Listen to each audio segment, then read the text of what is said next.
one last thing. I need to talk about fenders here for a second. I have a little bit of a problem, and I've known this has been a problem since about February, I guess. So this, I got a big gap right here, you see, and it's not gonna go in. And remember, this was a quarter panel that was replaced. This was one of my first repairs, and so since we're all about learning here, guys, this is just a reminder that don't be a dummy. Have your fender out, fit it while you're doing that, because I didn't, and now I've got problems. So I've got to do something here, and I don't really know what exactly I'm going to do. I feel as though I just don't know. I don't know, but I think I'm going to have to.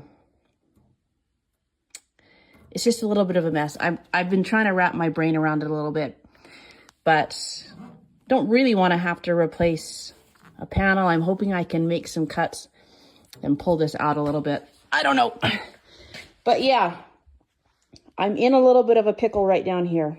So that's going to be an interesting repair. We'll have to see how we can do it.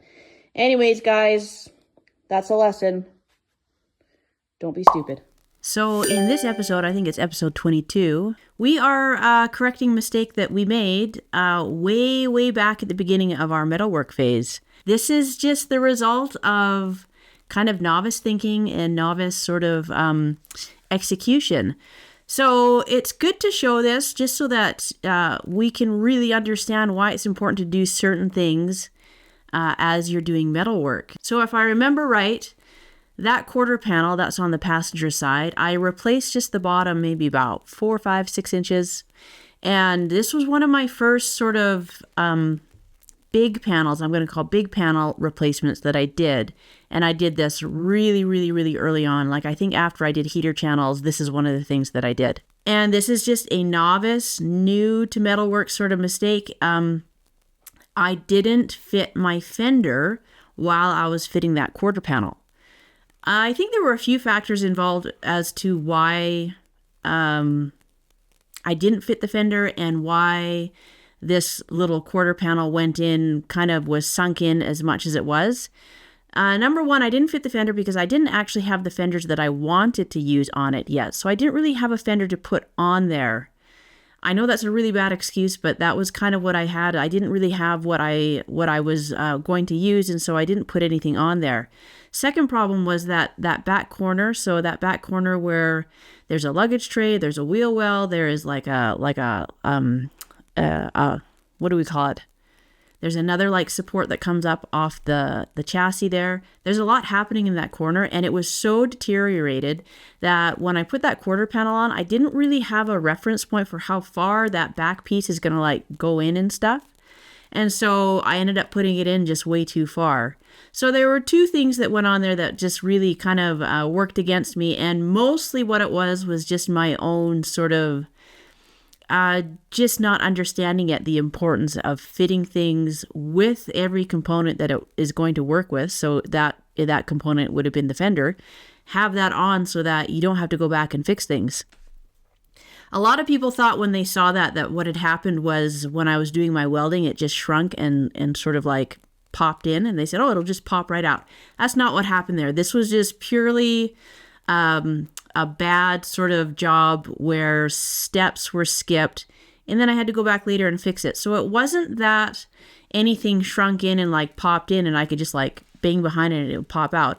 You'll see in the video, I had to pop it out like a full 1.5 inches probably. So that's how off I was. And that was because I didn't fit the panel properly with the fender. And then as I got the fenders that I did want to use and I put it on, I realized the mistake immediately.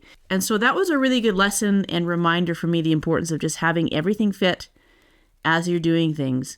That way you're going to avoid days like this where you're going back and having to fix things. You want to kind of, we want to avoid that. So just try your best to make sure you have all your components in as you're doing these repairs. One thing about this area, so where that fender meets the quarter panel, is you do, between the fender and your quarter panel, you do have that fender beading. And so if things aren't actually really 100% perfect there, you have about like a 1/4 inch maybe a little bit more, about a quarter inch, maybe more of fender beading that is going to hide a lot of imperfections. So don't pull your hair out if you've got like an eighth of, it varies a little bit there, like an eighth of an inch, sort of like you're off a little bit.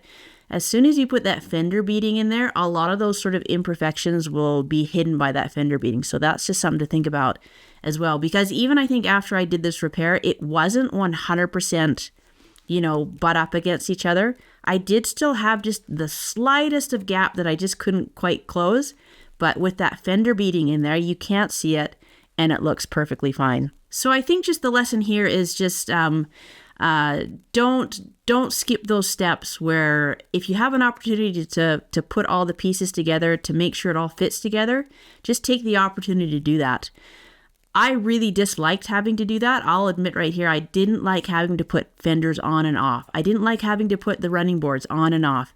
It felt like steps that were just like busy work stuff. But in the end, I know the importance of it now because it saves you time and headache and, resources and materials. And so if I have any advice, just get everything together as often as you can, especially working on these big panels. They just have to work with the other things that are happening around them. So just learn from my mistake. It's valuable to someone out there to see this because you may be like me and think, well, it's not going to matter. It matters. So it matters to do things just kind of in the right way, and it'll save you a lot of time and headache in the end. So tomorrow is the day that I'm going to work on this back here. You guys saw when I posted, I've got a little problem back here where this line is coming down and then it's sunk in here. So my fender isn't really lining up. I'll see if I can get that video on. And so I'm showing you guys tonight what I'm doing, and that'll give you guys enough time to give me all your opinions. And I know that sounds like I'm not wanting your opinions. I do want your opinions. But usually what happens is I show you what I'm doing and then I start immediately and then I get opinions and I'm like, well, it's already done. So anyways, my feeling here is that I'm gonna probably cut right back here, which is where the original panel kind of comes around, and I welded that up. I'm gonna cut here, probably just right up here. So it's gonna cut like that because it's from about here down that, actually, no, more like about here down. That all needs to be pulled out a little bit. I'll cut there, gotta cut down here a little bit and try and pull all that out so that my fender will be right up against that body line there. So that's tomorrow.